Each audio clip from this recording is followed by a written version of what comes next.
On vous souhaite la bienvenue à ericlatour.com, une émission à vocation culturelle aujourd'hui. On reçoit dans quelques instants Jeffrey Piton de Saint-Jean-sur-Richelieu qui a participé à la première édition de La Voix en 2013. Il y a plein de projets. Là, cette fois, c'est un projet d'album qui est en cours, mais également, elle veut produire son propre album. Elle lance même une campagne de sociofinancement sur Kickstarter. Elle a participé à La Voix en 2014, à la deuxième édition. Elle est de Chambly et elle s'appelle Mélina Laplante.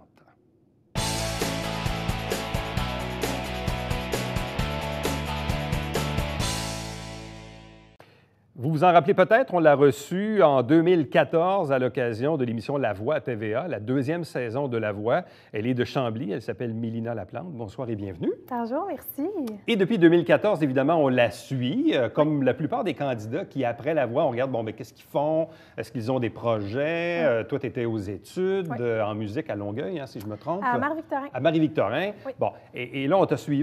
Et là, j'ai vu tout récemment, évidemment, ce projet de mini-album avec une campagne sur Kickstarter, qui est un peu la nouvelle mode utilisée pour aller chercher du financement, parce qu'aujourd'hui, produire des albums, évidemment, ça coûte assez cher. Et on le sait, aujourd'hui, les artistes finissent par avoir des cachets quand on produit des spectacles, mais la vente d'albums n'est plus la pièce maîtresse des revenus des artistes aujourd'hui. Donc, qu'est-ce qui s'est passé depuis 2 ans? Bien, mes études, dans le fond, pour moi, c'était primordial de terminer mes études avant toute chose. Parce que j'aime commencer quelque chose et le terminer. Puis je savais très bien que, mettons, on parlait de La Voix tantôt, en terminant La Voix, si je m'étais dit que je me pars dans un album, si ça avait décollé, j'aurais peut-être pas voulu terminer mes études ou ça aurait été mis de côté longtemps. Bref, je voulais clore ce chapitre-là. Puis le projet d'album aussi, c'est un projet qui est ambitieux. Puis deuxièmement, moi, je voulais pas faire des reprises de chansons. Je voulais faire mon propre matériel. Puis ça, c'est un cheminement qui est assez long. Puis j'écrivais pas en français à l'époque. J'écrivais juste en anglais. Puis pour un album, je suis québécoise, je suis fière de ma langue. Je voulais vraiment que mon premier album soit en français. Fait que c'est pour ça que j'ai attendu. Mais je pense que j'ai bien fait parce que le produit va en valoir la peine. Puis ça paraît qu'on y a mis du temps. Puis que c'est ça, je me suis préparée à ce projet-là. Bon, parle-nous un peu de tes études, justement, parce qu'au moment où tu étais à La Voix en 2014, tu étais aux études, des études en musique. Oui, en chant, en fait, en chant populaire. Parce que ce qu'il faut savoir, c'est que le programme populaire ne se donne pas partout. Puis à Marie-Victorin, qui était le plus proche pour moi, là, ça se donnait. Donc c'est pour ça que je suis allée là. Puis c'est un super programme. Puis ça nous apprend beaucoup à toutes sortes de sphères, là, que ce soit la théorie musicale, qui a vraiment là, aller se perfectionner en tant que chanteur. Donc, j'ai beaucoup travaillé, là, ces 3 ans. Moi, je l'ai fait en 4 ans parce que c'est sûr qu'avec La Voix qui prenait beaucoup de place, là, j'ai repoussé un petit peu mon processus d'études. Donc, tu as terminé à quel moment? J'ai terminé en mai dernier. En mai dernier. Oui. Et là, depuis le mois de mai, qu'est-ce que tu fais? Là, je compose. J'ai travaillé beaucoup avec mon guitariste qui est aussi le réalisateur de mon album. On a énormément composé de pièces. Puis il faut dire aussi, l'année passée, au mois de mai, on a fait un spectacle dans le cadre des Week-ends de la chanson québécoise à la Place des Arts. Fait on s'est produit à la Place des Arts l'année passée. Puis ça a été, vu que c'est complètement francophone, parce que c'est un programme qui est francophone, ça nous a poussé à écrire beaucoup aussi. Fait que ça nous a aidé et motivé à écrire des chansons en français. Fait que ça l'a beaucoup aidé aussi pour l'album. Bon. On parle d'un mini-album qui va comporter quoi? 5 chansons? Exact, oui, 5 chansons. C'est ce qu'on appelle les EP aujourd'hui? Oui, bien, on dirait que oui puis non. J'ai eu vent que EP, c'est pas ça ce que ça voulait dire. Là, donc, mais c'est un mini-album, dans le fond. Bon, mini-album. Oui. Mais là, évidemment, pour le financer, tu fais le choix d'aller sur Kickstarter. Oui. Oui, bien en fait, j'ai vu des projets se partir un petit peu comme ça, puis ça fait longtemps, en fait, que j'y pense. Ça fait à peu près 1 an là, que je pense à du socio-financement. Mais c'est un projet qui est aussi ambitieux qu'un album parce qu'on sollicite les gens, puis des fois, on n'est pas à l'aise d'aller solliciter les gens. Puis c'est aussi de le monter parce que c'est pas juste les gens qui donnent de l'argent, il y a quelque chose qui est en retour. Puis il faut évaluer aussi, selon ce qu'ils donnent, il faut que ça soit aussi gratifiant pour eux de donner que pour ce qu'ils reçoivent. Fait que pour moi, c'est important aussi de prendre le temps de bien le monter. Fait que c'est ça. Mais c'est un projet que je trouve le fun parce que je me dis, dans le cadre d'un album, cet album-là, je l'offre aux gens. Je trouve ça le fun qu'ils participent à ce projet-là avec moi parce que c'est à eux, pour eux que je le fais, en fait, autant pour moi que pour eux. Bon, là, tu as lancé ta campagne depuis combien de temps? C'est la 4e journée, en fait. 4e journée. Oui. On est déjà rendu à 2000, quasiment 200. Là. Mais c'est beaucoup quand même en 4 jours. C'est énorme. Oui, j'avoue que Et la réponse, elle vient d'où? Est-ce que tu as une, comme on dit en franglais, une fanbase importante sur Facebook? Je ne sais pas, est-ce que... Je ne sais pas. C'est une méchante bonne question que je me pose depuis comme 2-3 jours. Parce que j'ai vu que tu avais 2000, mais je pensais que ça faisait juste pas, moi, 3-4 semaines. Non, 4 jours. 4 jours, oui. Je sais pas, peut-être que c'est un boost, puis on se croise les doigts que ça continue. Est-ce qu'on sait ou est-ce qu'on voit d'où vient l'argent ou pas vraiment? Bien, tu sais, on a une certaine visibilité en tant que créateur de ce projet-là, mais pour vrai, c'est du bouche à oreille, je pense. Tu sais, moi, autant ma famille qui a sollicité ces personnes que des amis, j'ai des amis un petit peu partout, fait que, tu sais, qui parlent à leurs amis à eux, ça fait une espèce de buzz, mais c'est un peu ça aussi avec les médias sociaux qui s'aident, c'est de créer un buzz autour de ça, tu sais. Bon, ça, et pour expliquer peut-être pour les gens, donc si vous allez sur kickstarter.com et que dans le champ de recherche, vous tapez Mélina Laplante, ou si vous allez sur la page Facebook de Mélina, dont l'adresse est au bas de l'écran, vous allez avoir un lien assez facilement dans les statuts pour arriver à l'endroit pour la campagne de ce sous-financement. Parle-nous des 5 chansons en particulier. Oui, bien, il y a autant des textes de mes textes que des textes d'une personne avec qui je travaille qui s'appelle Virginie Bilodeau. Elle signe 2 textes de l'album. Pour ce qui est des musiques, mon guitariste et moi, on les a vraiment travaillés ensemble. Moi, je fais vraiment les mélodies vocales de toutes mes chansons, mais je mets beaucoup aussi des musiques, puis avec mon guitariste, on les arrange. Il y a des pièces qu'on a complètement montées ensemble. Il y a un texte qu'on a coécrit ensemble. Fait que c'est vraiment des chansons qui parlent de l'amour en général. C'est sûr que c'est un sujet qui revient souvent. C'est très vague, un petit peu... de dire l'amour, mais tu sais, j'en ai une, ça peut traiter un peu comme d'un triangle amoureux, une autre que c'est plus le besoin que l'autre reste, de ne pas vouloir se faire laisser, la peur de l'inconnu. Puis j'ai une pièce aussi, dans le fond, mon père avait été malade il y a 2 ans, puis ça faisait longtemps qu'il me disait qu'il aimerait que j'écrive une chanson en français. Puis c'est dur parce que j'ai toujours eu peur d'écrire un petit peu sur ce qui est personnel, parce que c'est un peu comme de se mettre à nu, là. C'est vraiment quelque chose de trop personnel. Mais j'ai été inspirée, puis la chanson se retrouve sur l'album, finalement. Donc ça, c'est un texte qui est très près de moi, là. Pourquoi cette difficulté à écrire en français? Je sais que tu n'es pas la seule. Il y a beaucoup d'artistes de ta génération qui sont probablement beaucoup plus bilingues que le 20-25 ans. Donc, les jeunes sont plus bilingues qu'avant, primo. Mais deuxièmement, dans le monde de la chanson, il y en a beaucoup qui ont comme premier réflexe d'écrire en anglais. Oui. Pourquoi ça? Bien, moi, je sais qu'au secondaire, j'ai beaucoup baigné dans la musique anglophone parce que moi, depuis ma naissance jusqu'à aller au secondaire, j'ai baigné dans la musique québécoise et francophone. Mais en arrivant au secondaire, on dirait qu'on se définit aussi par nos amis. Fait que j'ai été influencée beaucoup. Puis, mais je trouve que ça revient. Là. Il y a plein d'artistes émergents qui sont extraordinaires. Là. Puis d'autres aussi, tu sais, je pense, là, la vague, mettons, Louis-Jean Cormier, Ariane Moffat, ça a pris beaucoup d'ampleur comme style. Puis c'est super bon, qui ont des super beaux textes, des belles mélodies. C'est inspirant pour nous qui commencent. Mais je pense que personnellement, d'écrire en français, c'était difficile parce que je trouvais que ça prenait beaucoup de mots, puis ça prenait beaucoup de temps à essayer de trouver une image, puis les bons mots pour dire la bonne chose. Puis en anglais, on dirait que c'est plus facile de dire beaucoup en peu de mots. Je sais pas si c'est une bonne façon de... Et ça sonne pas pareil non plus en anglais. Non, non, vraiment pas. Prends juste un exemple typique. Céline Dion en français puis Céline Dion en anglais. Tout à fait. Ça sonne pas pareil. Non. Puis il y avait aussi la difficulté de l'articulation parce qu'il y a des chanteurs, tu sais, je pense par exemple à Isabelle Boulay qui a un français qui est très international. Il faut dire qu'elle est en Europe, mais ça reste que c'est un français particulier. Puis on regarde à des chanteurs qui sont plus québécois qui gardent leur parler dans leurs chansons. Puis ça a été difficile pour moi de tracer la ligne de je m'identifie de quel côté, là. Si tu dis que les chansons, au niveau des textes, parlent beaucoup d'amour ou d'histoires liées à l'amour, musicalement, ça ressemble à quoi?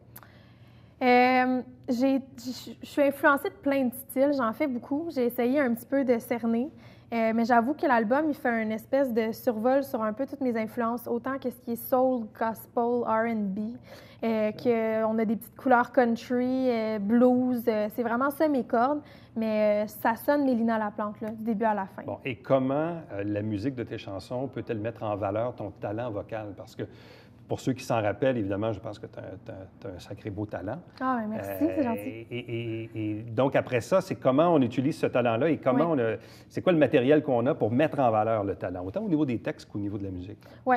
Bien, j'ai toujours été une personne que quand j'écoute une chanson, je vais vibrer avec la trame sonore de la chanson, à moins que le texte soit extrêmement interpellant, là. Fait que j'y vais vraiment avec la mélodie. Des fois, je m'assois au piano, j'ai une mélodie, je dis « OK, il faut que je mette un texte là-dessus ». Ça peut être en français ou en anglais, j'y vais avec ce qui me vient, là. Mais je pense qu'il faut faire attention, il y a une ligne à tracer entre vouloir vraiment montrer sa voix puis être au service de la chanson. Moi, j'y vais vraiment avec le plus possible, être au service de ma chanson. Bon. Là, pour être en mesure d'enregistrer les 5 chansons pour créer le mini-album, tu as besoin d'une somme d'à peu près combien? On a mis le Kickstarter à 10 000 parce que c'est un projet, il faut autant payer les musiciens que le temps de studio, le sonorisateur. Ensuite, on parle d'un single radio. Les gens ne savent pas, là, mais c'est hyper coûteux. Là, ça va dans les 2 000 pour une chanson. Puis on sait que la durée d'une chanson de radio, c'est comme 3 mois. Là. Fait que c'est énormément de coûts à couvrir. Puis l'affaire avec le Kickstarter, c'est que ça s'appelle tout ou rien. Donc, il faut absolument atteindre notre objectif, sinon le projet tombe complètement à l'eau de Kickstarter. Donc, on n'a pas le choix d'atteindre notre 10 000 Puis moi, j'y crois. Je me dis, ça fait 4 jours, on est à 2 200. Et qu'est-ce que les gens vont recevoir en retour? Parce que c'est un peu ça le principe sur Kickstarter, c'est-à-dire qu'on met de l'argent, mais en retour, il y a quelque chose. Oui, bien dans le fond, je vous dirais que le package qui est très, désolé mon anglicisme, mais le package qui est très populaire, c'est celui qui est à 40 Dans le fond, ça comprend l'album en copie physique, puis je vais même mettre un mot personnalisé dans chaque album, parce que j'y tiens. Puis il y a également une paire de billets pour le lancement, parce qu'il va y avoir un lancement à l'hiver 2017. Hiver 2017. Donc, toi, ton échéancier, parce que la campagne Kickstarter se termine quand? Se termine le 5 décembre à 11 h le matin. 5 décembre. Donc, on est quoi, là? On est fin octobre? Oui, on est le 23. OK. Donc, il reste à peu près, disons, 5 à 6 semaines pour ramasser 8 000 Il nous reste, je pense, c'est 41 jours. Là. 41 jours pour ramasser 8 000 pour permettre d'avoir ce mini-album avec les 5 chansons. Pas en tout, hein? Mais il faut prendre des risques, Et là, as-tu des projets de spectacles, de prestations en quelque part? Oui, bien là, le 27 novembre prochain, on est à la Petite Scène, c'est à Saint-Denis-sur-Richelieu. C'est un bed and breakfast, c'est vraiment une petite scène comme une petite maison. C'est 40 places, c'est super intime. Puis, dans le fond, là, on est déjà rempli aux 3/4, mais si la demande est forte, on pourrait toujours aller en supplémentaire. Donc, à voir. Okay. Ouais. Donc, ça, c'est vraiment les projets là, à court et à moyen terme. Oui, exactement. Il y a d'autres spectacles qui viennent, mais qui restent à confirmer. Donc, voilà. Et tu faisais référence tantôt, justement, à un extrait pour la radio, parce que, bon, on le sait, les radios commerciales, pour y avoir travaillé quelques années, sont très, très, disons, segmentées hein, au niveau des... Bon, est-ce que parmi tes 5 chansons, est-ce qu'il y en a une qui est un peu plus pop, là, qui peut tourner à Rythme FM ou à Rouge FM ou à Énergie ou à C'est quoi? C'est dur à dire parce qu'on dirait qu'il y a tellement de choses qui sortent qu'on ne sait plus trop exactement ce que les radios recherchent. Mais je pense que oui. Je pense qu'on a des titres, je peux en nommer un, le deuxième choix qui va se retrouver sur l'album. Ce serait une qui serait vraiment radiophonique. Puis j'en ai d'autres. Je pense que... Puis en fait, je le fais pas cet album-là pour nécessairement jouer à la radio. Je le fais parce que j'ai un besoin d'exprimer ma musique puis de la partager avec les gens. Puis j'espère aller le plus loin possible avec cette musique-là. Puis moi, je le fais parce que j'ai eu souvent vent comme quoi ma musique faisait du bien. Puis je pense qu'il n'y a pas de meilleur commentaire par rapport à sa musique-là. Mélina Laplante, merci beaucoup. Félicitations. Meilleure des chances. Donc, jusqu'au 5 décembre, 11 h, pour aller sur kickstarter.com pour participer, bien sûr, au projet de mini-album de Mélina. Donc, merci beaucoup. Merci, merci. Au retour, on reçoit un autre ex-participant de La Voix qui, lui aussi, est assez actif ces temps-ci. Je parle de Jeffrey Piton.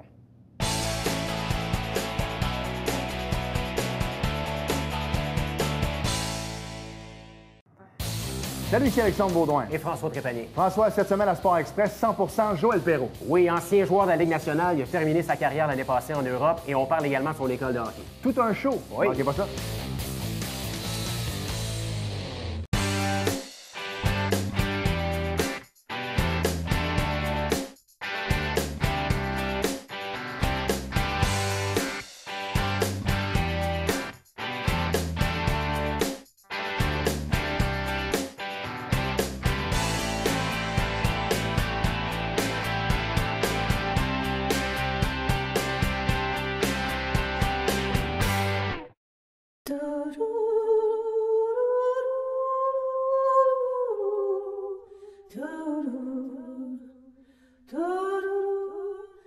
Coulisses Bêta, jeudi, 19h.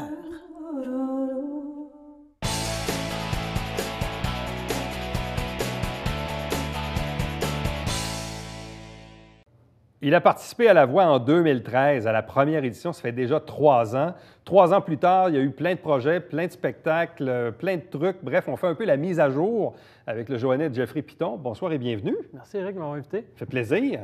3 ans plus tard, il se passe quoi? Oui, bien, il se passe plein d'affaires. Écoute, je fais plus de musique que jamais.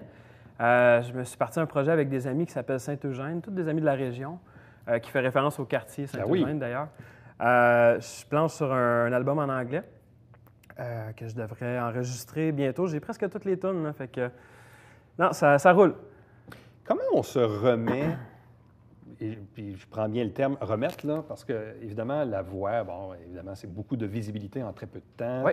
C'est des millions de téléspectateurs, puis là, c'est le compte Facebook qui explose et tout ça. Ça dure quelques semaines, voire quelques mois. Oui. Comment on se remet de cette expérience-là pour reprendre un semblant de vie normale, mais après ça aussi poursuivre ses projets musicaux? Exact. Bien, en fait, moi, j'ai vu ça comme une... je suis super content de l'avoir fait. C'était une grosse vitrine. Mais j'étais conscient en allant là-bas que c'est un up, puis après ça, il y a un down. Ça, j'étais au courant de ça. Fait que je pense que j'étais mieux préparé. Peut-être qu'il y a certaines personnes qui pensent que ça va rester comme ça. Ouais. Et ça prend une drop là, quand que la voix 2 commence. Puis c'est là que le vrai travail commence, tu sais, d'essayer de continuer à entretenir la vague, puis tu n'as plus les grosses machines qui te poussent en arrière. Fait que faut que tu fasses des bonnes chansons, il faut que tu essaies de faire ta place. Comment on évolue comme artiste? Parce que même l'invitée qui te précédait tantôt, elle aussi, exemple, elle écrivait en anglais plutôt qu'en français, puis là, elle commence à écrire en français, elle trouve ça plus dur, mais elle le fait. Toi aussi, tu as traversé un peu le même passage, probablement de votre génération, où, comme je le disais tantôt, les jeunes sont plus bilingues qu'avant. Toi, tu as des racines anglophones aussi. Puis il y a aussi l'influence de la musique anglophone, probablement, quand on est ado, puis c'est plus facile à écrire. Exact. Bien, moi, je me suis jamais vraiment posé de questions jusqu'à temps que j'arrive à la voix. C'était juste de l'anglophone que je faisais, puis c'était un choix naturel parce que c'est ce que j'écoutais, puis c'est ce que je jouais, par le fait même. À la voix, j'ai été obligé de faire une chanson en français, puis ça a comme un peu tout changé ma perception de la musique, tu sais. Fait que je me suis mis à écouter des Louis-Jean Cormier, puis des Ariane Moffat, puis des Half Moon Run. Ah bon, ça, c'est en anglais. Ouais, mais en tout cas, ça m'a comme un peu ouvert un autre univers, puis j'ai décidé de l'essayer. Fait que mon album que j'ai sorti l'année passée, il est tout en français. Puis c'était une super belle expérience. J'ai vraiment aimé ça. C'est vrai que c'est plus difficile en français. Moi, j'ai trouvé, même si c'est ma langue première, tu sais, tu peux pas dire n'importe quoi. En anglais, c'est plus malléable. On dirait c'est plus comme de la pâte à modeler. En français, il y a des choses que tu peux pas étirer certains mots. Tu peux pas dire mon amour, c'est cucu, tu sais. En anglais, my love, ça passe super bien. Tu sais. C'est toutes des petites affaires de même que j'ai fait comme OK, attends une minute. Mais j'ai adoré ça. C'était super le fun. Bon. Comment tu as aussi évolué comme artiste depuis ce temps-là? Bon, tu dis effectivement le français est entré dans ton univers, ce qui n'était pas le cas auparavant. Au niveau de la musicalité, est-ce que les sons ont changé? Est-ce que les instruments ont changé? En fait, c'est un peu un retour aux sources pour moi. Je suis un peu plus rendu à jouer de la guitare acoustique et chanter. C'est peut-être plus minimaliste. Un retour à mes premiers amours, la guitare acoustique, puis juste apprendre des chansons, tu sais. Fait que je dirais que j'ai pris une direction un peu plus folk, si on veut. Puis ça me fait du bien. Je suis vraiment bien dans cette zone-là. C'est comme des pantoufles. Bon, parle-nous justement du projet Saint-Eugène que tu as fait avec des amis. Donc, comment ça a pris forme, ça, ce projet-là? En fait, on est une gang d'amis. Ça date de loin du secondaire, début secondaire. Puis on fait de la musique ensemble. On a eu des groupes ici et là. Puis ça faisait un bout qu'on ne s'était pas vu tout le monde ensemble. Puis on a eu une opportunité de faire de la musique ensemble pour le plaisir. L'ancien studio Nico à Saint-Eugène, c'est des locaux à louer. Et on avait l'opportunité de pratiquer dans un des studios qui était là-bas. Fait qu'on avait tout le setup pour enregistrer. Puis on se rejoignait là, on buvait une coupe de bière, puis on jouait du Radiohead, du Coldplay, des choses qui nous rejoignaient tout le monde. Puis on s'est dit, pourquoi pas profiter de l'espace qu'on a puis des soirées qu'on se voit pour faire un album. Tu sais, partir de quelque chose puis de l'amener à terme. On s'est acheté de l'équipement. Vincent Monblot, il arrivait avec des riffs de guitare. Puis moi, je mettais du vocal dessus, puis tout le monde mettait sa part. Fait que ça faisait des chansons. On a fait 8 chansons. Puis on a tout fait nous-mêmes, à part le mastering. Fait que c'était vraiment un projet qui nous tenait à cœur et qu'on voulait faire nous-mêmes le plus possible. Fait que même la photo, c'est Nicolas Lemons, qui est un des guitaristes du groupe, qui a pris la photo en Islande quand il est allé. Fait que c'est vraiment homemade. Donc, Saint-Eugène, parce que ça a été enregistré à Saint-Eugène. Exact. Bien, en fait, on a tout un lien par rapport au quartier Saint-Eugène. On a enregistré au studio Nico quand on était adolescent. Fait que c'était juste une belle image pour nous représenter, tout le monde. Saint-Eugène, c'est des chansons en anglais. Oui. Exact. Oui. Parle-nous des chansons en français maintenant. Oui. Mes chansons en français? Ouais. En fait, l'album que j'ai fait en français, je l'ai composé dans mon 4,5, juste à côté des Halles. OK. Et ça paraît sur l'album que je l'ai fait dans ma petite pièce. J'ai une petite pièce pour faire de la musique dans mon 4,5. C'est juste mon ordinateur avec mon matériel d'enregistrement. Puis c'est très intime comme album. Ça chuchote quasiment. Tu sais, des fois, ça paraît que ça a été fait dans un endroit qu'il fallait pas faire beaucoup de bruit. Je sais pas. Fait que, non, c'est très, très intime comme album. Ouais. Au niveau des chansons, c'est quoi les thèmes? Beaucoup de remises en question. Le titre de l'album, c'est La Transition. Fait qu'on parle aussi du switch de langue. On parle de l'après la voix. On parle de moments plus intimes aussi, de mes relations de tous les jours ou avec ma copine. C'est des sujets assez intimes. Bon. Ça, évidemment, ça, c'est les chansons en français que tu as composées à peu près dans quelle période exactement? En fait, tout de suite après La Voix, j'ai commencé à composer en faisant quelques spectacles. Puis je te dirais que ça a été fait dans une période à peu près 1 an et demi après La Voix. Donc, 1 an et demi après La Voix, on a La Transition. Oui. Donc, des chansons en français. Exact. Après ça, donc, le printemps et l'été dernier, donc au mois d'août, le lancement du projet Saint-Eugène avec tes amis. Ça, évidemment, des chansons en anglais. Oui. Et là, le projet sur lequel tu travailles maintenant? Là, en ce moment, je travaille sur un album anglophone que je vais probablement refaire avec mon collaborateur de celui en français, David Laflèche. On a vraiment une bonne chimie, fait que probablement que je vais le refaire avec lui. J'ai presque toutes mes chansons. J'ai un bon bassin de chansons en anglais, fait que reste juste à l'enregistrer puis continuer dans cette direction-là. Donc, et ça va se faire quoi au cours de l'année? Oui, j'aimerais ça enregistrer après les fêtes pour pouvoir probablement sortir ça au printemps. Bon. Au niveau spectacle maintenant, qu'est-ce que tu as fait depuis 3 ans? Parce que, bon, je t'ai vu récemment, notamment ici. Oui, j'ai joué beaucoup à Saint-Jean. Tu as joué, je dis ici, mais tu as joué plusieurs fois. Oui, bien en fait, je me promène. Écoute, je me promène en bande, je me promène en formule duo, solo.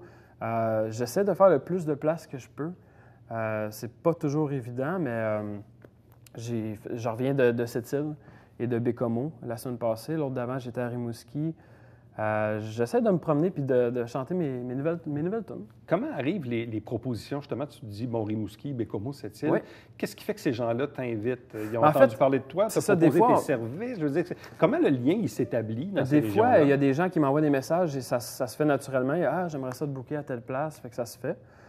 Des fois, c'est nous, avec mon équipe, Slam Disc, on loue un endroit, une salle, et on produit le spectacle. Fait que c'est un heureux mélange des deux. L'été, c'est souvent la ville. J'ai joué à Blainville, j'ai joué à Laval. C'est des invitations, des fois. C'est un mélange de tout, en fond. Bon, et ici, tu as joué où? Disons, dans la dernière année, tu as fait une couple de places. J'ai joué au Cabaret Théâtre tout récemment. J'ai joué à la Place Publique. J'ai été ambassadeur pour la Place Publique pour des shows. Ça, c'est toujours une partie de plaisir. J'ai joué au Montgolfière il y a une couple d'années.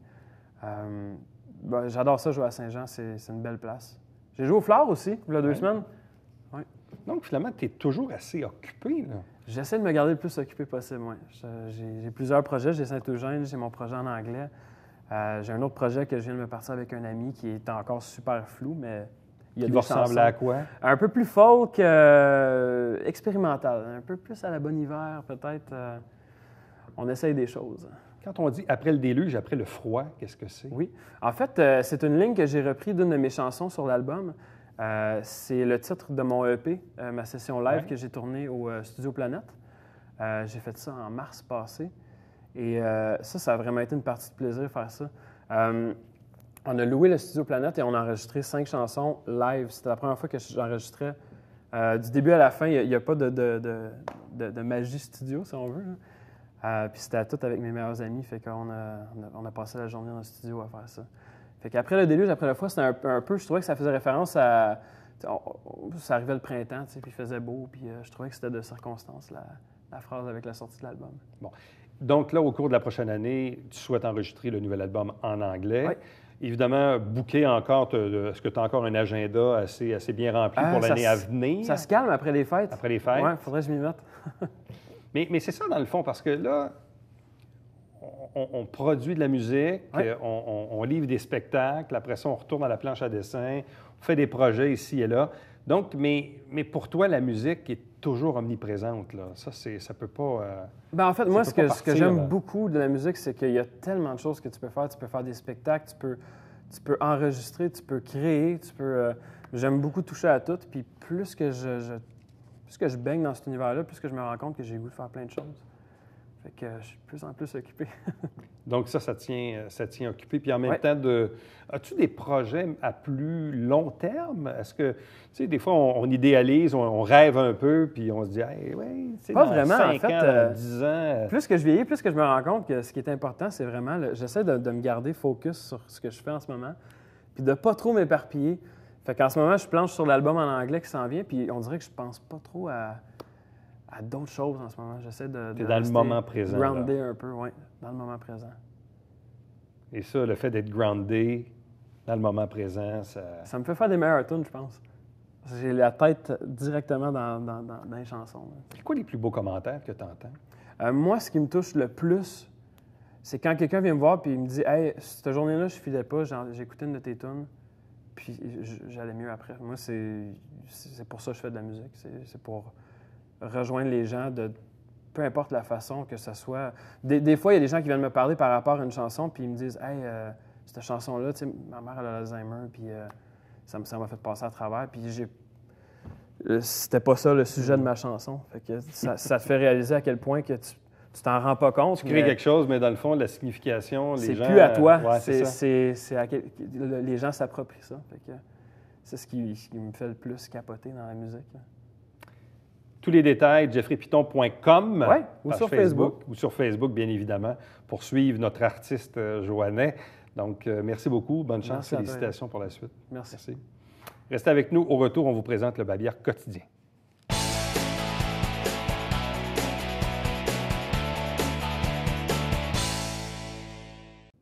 Nouvelle exposition chez Action Art Actuel au cours du mois de novembre jusqu'à début décembre, l'œuvre de Manuela Lalique. À chaque semaine, on vous présente des extraits du Conseil municipal de Saint-Jean-sur-Richelieu. On fait la captation le 1er, 3e lundi du mois et on vous présente ça dans les semaines suivantes. Chaque dimanche matin, 9h30, en direct, câble 09, c'est le Télébingo avec 3 500 $ en prix. Carte pleine qui est à 2 000 $ et une trentaine de dépositaires dans la région pour acheter vos livrets. Entre-temps, pour me joindre, Éric Latour en un mot à commercial tvhr9.com. À demain. Bye-bye.